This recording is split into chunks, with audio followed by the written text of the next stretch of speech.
Donc, dans un premier temps, avec mon outil plume, j'ai dessiné l'avion. Et comme je vous l'ai montré, par calques successifs, j'ai rajouté au fur et à mesure donc les couleurs, les petites décos en rouge, le bleu du ciel. Vous avez vu, les calques sont nommés. euh, les petits nuages, le fond noir, les pales d'hélice, l'axe du moteur, etc. Voilà, j'ai créé des calques pour être sûr pour chaque élément que j'ai colorié.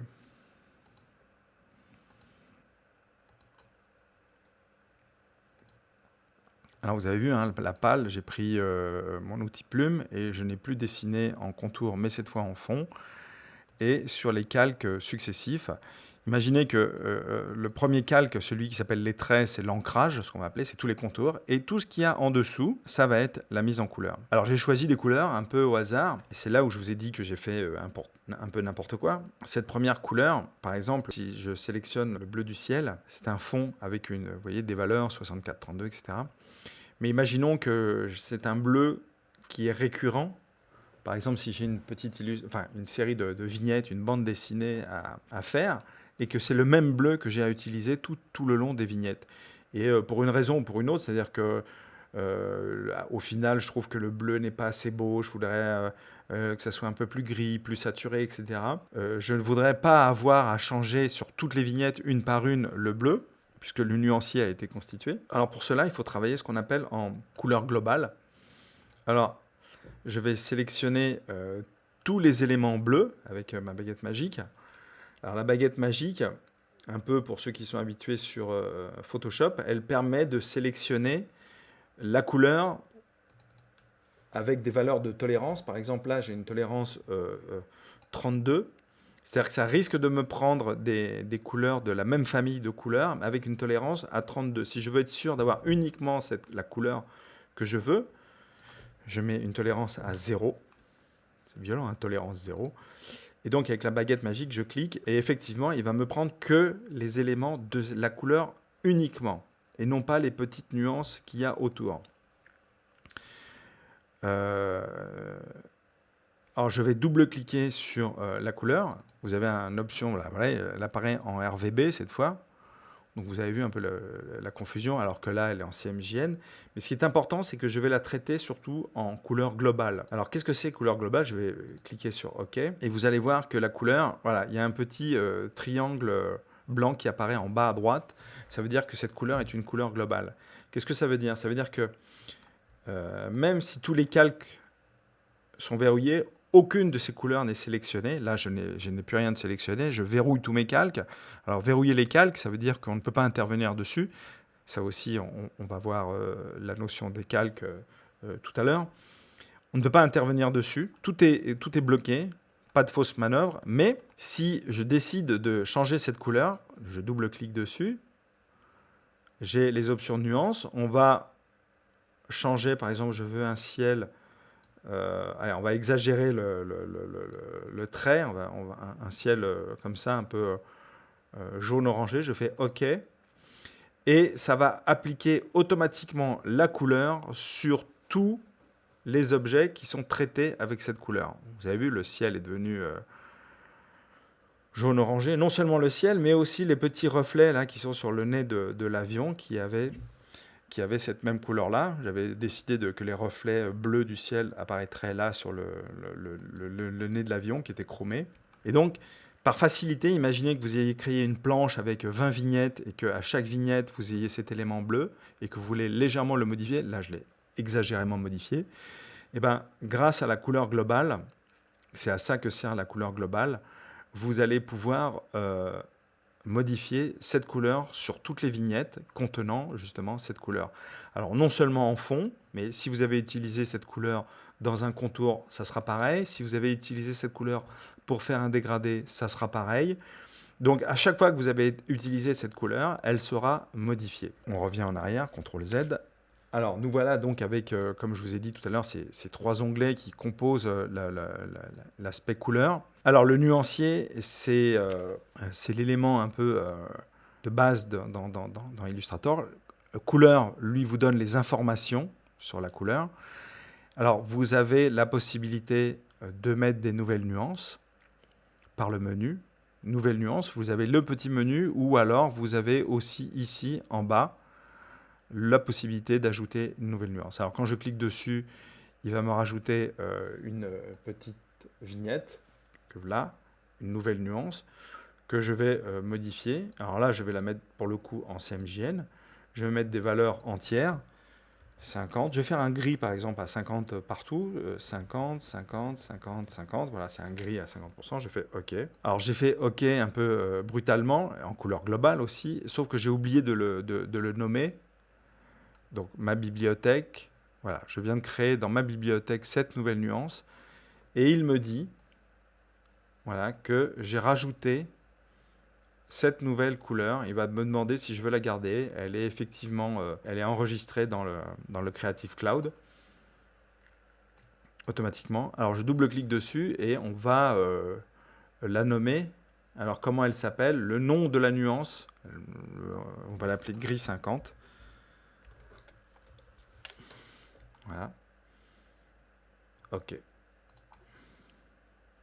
C'est une couleur quadri, c'est le gris 50. Et quand vous survolez cette couleur, il va vous dire son nom, gris 50. Sinon, c'est par défaut, ils vous mettent les valeurs RVB ou CMJN si vous avez choisi CMJN. Donc, vous avez la possibilité de créer des nuances, d'en supprimer. C'est-à-dire que si elle ne me plaisait pas, vous la prenez, vous la jetez dans la poubelle. Ou alors, quand elle est sélectionnée, vous avez vu, elle se surligne.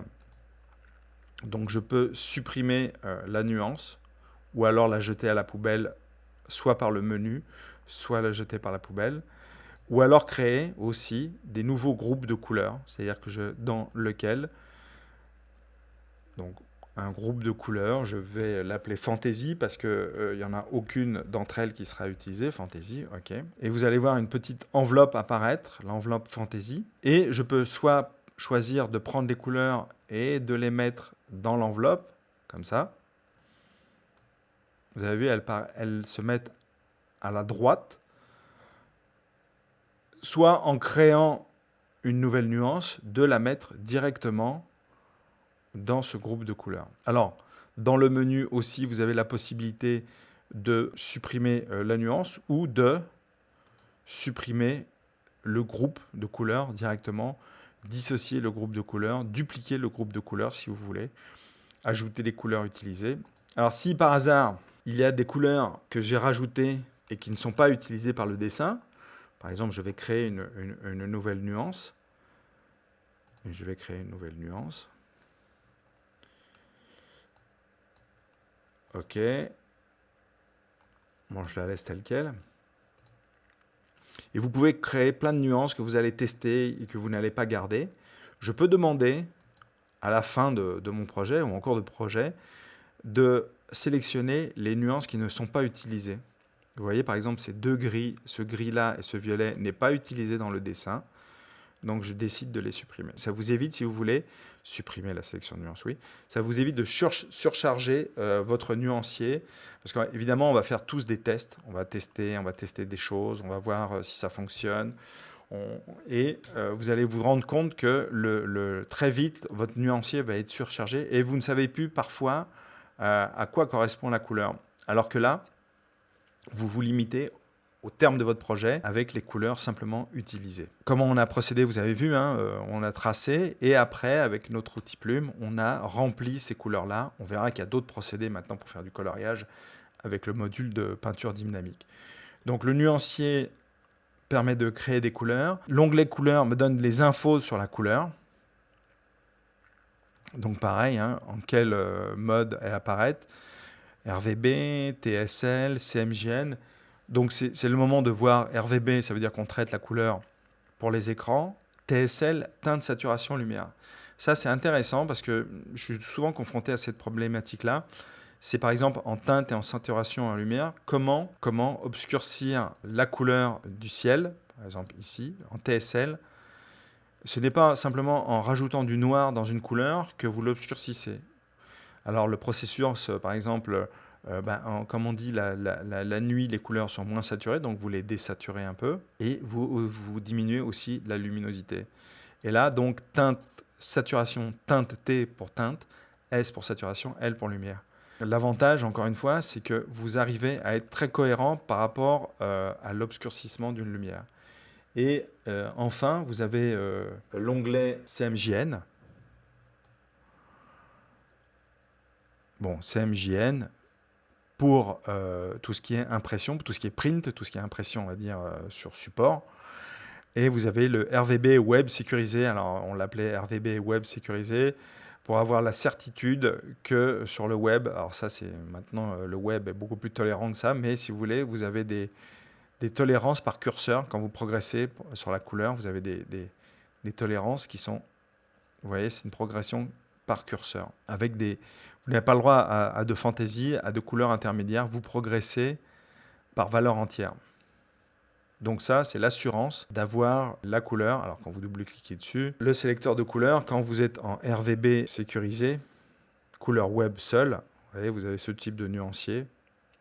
Vous avez la certitude d'avoir des couleurs qui seront lues par le web. Maintenant, c'est un peu moins le cas, mais voilà, c'est une réminiscence des anciennes versions. Revenons donc à notre mode CMJN, celui qui est utilisé, et on va remettre la couleur de notre ciel en couleur globale. Donc les 4 modes de couleur, plusieurs modes, vous avez le niveau de gris, bon ça vous le comprenez, le RVB, le TSL, le CMJN, le RVB web sécurisé. Et en fonction des utilisations, vous allez pouvoir à tout moment adapter la couleur de votre projet. C'est-à-dire si vous décidez que ce projet ne sera plus print mais uniquement numérique, vous convertissez toutes vos couleurs de CMJN en RVB. Vous les retravaillez en TSL si besoin pour des modifications. Et donc, le projet n'est jamais figé et vous pouvez passer aussi bien de CMJN à RVB en utilisant le TSL et même, pourquoi pas, tout basculer en niveau de gris.